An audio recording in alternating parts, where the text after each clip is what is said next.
Hola, mi nombre es Valentina Largo y junto a mi grupo vamos a explicar el problema agrario en Colombia.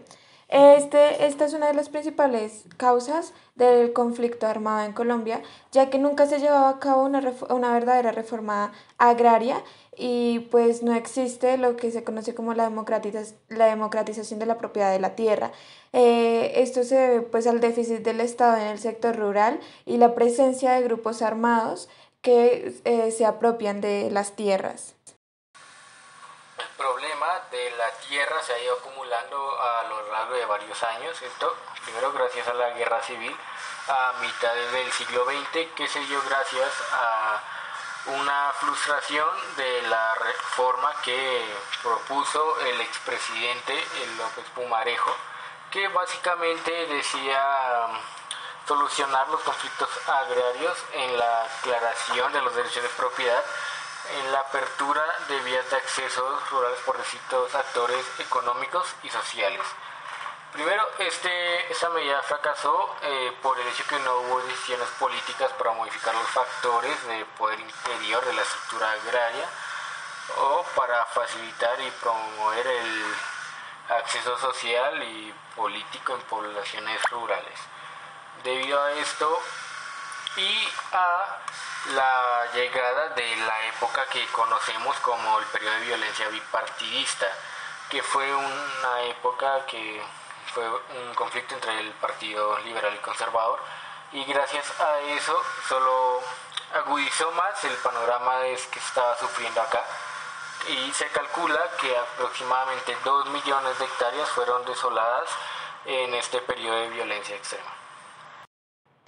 Con la presidencia de Carlos Lleras Restrepo, la cual se da de 1966 a 1970, se da un intento de reforma agraria en la cual se quería modernizar el campo y en general apoyar a los campesinos. Esta era fuertemente apoyada por una organización campesina llamada ANUC, la cual sus siglas significan Asociación Nacional de Usuarios Campesinos, fundada en 1967. Pero todo esto llegó a su fin en 1972 con el pacto con el acuerdo en Chicoral, en la cual se pacta una reforma que le quita los dientes a la ley que le permite las expropiaciones.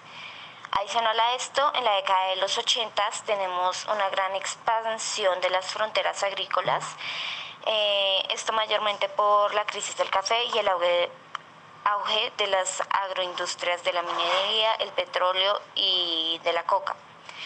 Hablando de esta última, este cultivo ilícito incrementó su espacio desde los 80 a principios de este siglo, ya que para principios de los 80 habían 4.000 hectáreas y para principios de este siglo ya habían 160.000. A finales del siglo pasado, en la década de los 90, se dio pues mundialmente lo que se conoce como la apertura económica o la globalización, que pues hizo que el sector agrario de Colombia pues entrara en el mercado internacional, lo cual afectó mucho, ya que el sector no estaba preparado para la economía internacional, estaba en crisis antes de entrar en esta economía y pues las consecuencias fueron peores. Debido a la crisis que sufría el sector en el país. En consecuencia de estos, muchos campesinos y agroindustrias medianas y pequeñas quebraron y los campesinos empezaron a producir coca en vez de quedarse en el sector agrario y las agroindustrias medianas y pequeñas cambiaron al negocio de la ganadería. También gracias a la debilidad institucional, el narcotráfico se apoderó de muchas tierras, causando así pues el desplazamiento forzado. Se calcula pues que el total de tierras que perdieron las familias durante este tiempo son alrededor de 8 millones de hectáreas.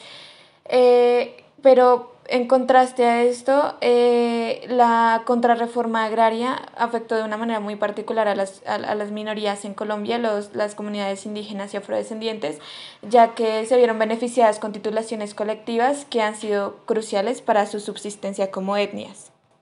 En conclusión, se puede decir que el resultado final de Colombia es que tiene una distorsión de la tendencia y uso de la tierra.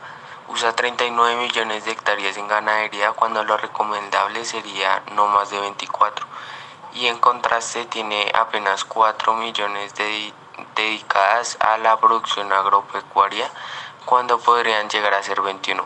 Además posee uno de los índices de desigualdad más grandes del mundo en el país rural. En este contexto, el expresidente Juan Manuel Santos estaba implementando la ley de las víctimas y restitución de las tierras que buscaba devolverle los predios a quienes lo perdieron durante el conflicto.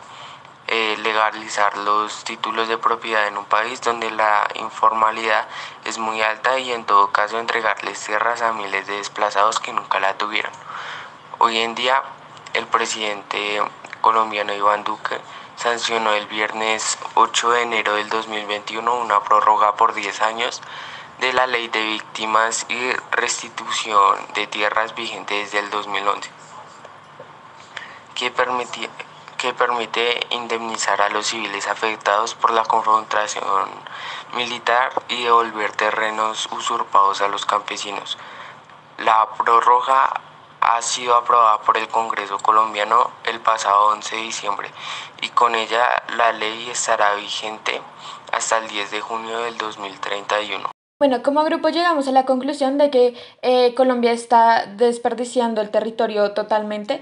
Colombia es un país del trópico, nos encontramos en una zona donde se puede sembrar muchísimos tipos de alimentos y el sector agrario podría ser nuestro fuerte en la economía y podríamos explotarlo al máximo. Sin embargo, se están inutilizando las tierras, ya que la mayoría de las tierras, el 95% de las tierras está a mano de un 5% de la población. O sea, está a manos de una élite muy pequeña que no producen las tierras, que no hacen nada con ellas o por otro lado las usan para la ganadería cuando Colombia no es un país ganadero. Y no se usan las tierras para la agricultura, el Estado no se ha interesado en el sector agrario, no se ha implementado una buena reforma agraria y eso es lo que necesita el país para que pueda florecer la economía.